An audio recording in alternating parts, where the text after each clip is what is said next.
Rozpoczynamy nowy cykl Poradnik Ogrodnika, w którym będziemy poruszać tematy najpilniejszych prac w ogrodzie. W dzisiejszym odcinku powiemy o trawach ozdobnych. Jak je przyciąć, jak rozmnożyć, jak nawozić. O tym już teraz. Zapraszamy! Uprawa traw ozdobnych jest bardzo łatwa i podobnie jak w przypadku innych roślin, uzależniona od gatunku. Ale generalnie są to rośliny odporne na choroby i szkodniki, a ich różnorodność pozwala dobrać coś do każdego ogrodu. Najważniejszym wiosennym zabiegiem pielęgnacyjnym traw ozdobnych jest ich przycinanie.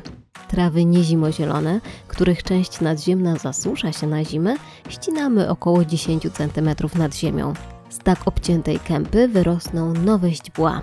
Do tej grupy roślin zaliczamy m.in. rozplenice czy miskanty. Oprócz tego występują również zimozielone trawy ozdobne i tużyce, które przez zimę zachowują kolor, czasami przemarzają im tylko końcówki. W tym wypadku przycinamy jedynie uszkodzone części roślin lub przeprowadzamy cięcie kosmetyczne. Niekiedy wystarczy przeczesanie palcami. Do przycięcia pojedynczych okazów traw ozdobnych lub roślin, które już zaczęły puszczać młode zielone liście, używamy zazwyczaj sekatora. Do przycięcia większych okazów lub większej ilości traw ozdobnych przydadzą się już urządzenia tnące. Czasami kępa jest naprawdę rozrośnięta i jej ścięcie wymaga wiele wysiłku. W takim przypadku pomocne okazują się nożyce do żywopłotów.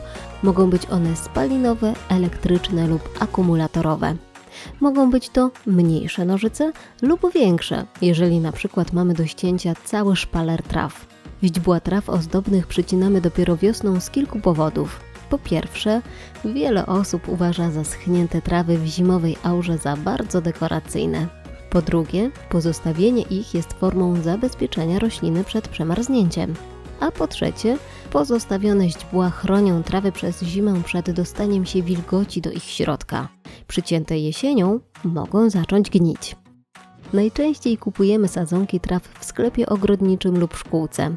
Jednak gdy w naszym ogrodzie lub w ogrodzie przyjaciół rośliny nadmiernie się rozrosną, wiosną możemy część z nich wykopać i podzielić na kępy. W przypadku bardzo dużych kęp traw nie jest to zadanie proste, a ich rozdzielenie wymaga sporo wysiłku.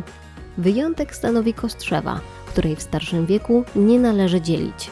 Przed posadzeniem warto zadbać o odchwaszczenie wybranego miejsca, szczególnie spężu i chwastów jednoliściennych. Do gleby można dodać nieco kompostu, ale wstrzymajmy się z nawożeniem do czasu przyjęcia się rośliny w nowym miejscu. Generalnie z nawożeniem traw ozdobnych warto postępować z wyczuciem. Trzeba pamiętać, że trawy ozdobne to nie to samo co trawnik.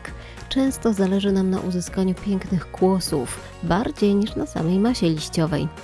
W razie potrzeby sięgnijmy więc po nawóz wieloskładnikowy, którego elementami są również potas i fosfor, a nie jedynie azot. Kierujmy się też najmniejszymi dawkami polecanymi przez producenta. Trawy ozdobne zaczynają się zielenić w różnym czasie. Wcześniej pojawiają się młode liście, przykładowo trawy czerwonej imperata, nieco później miskantów, a na przykład rozplenica japońska odbija często dopiero w maju. Po odpowiedniej wiosennej pielęgnacji trawy ozdobne latem i jesienią będą wspaniałą ozdobą naszego ogrodu.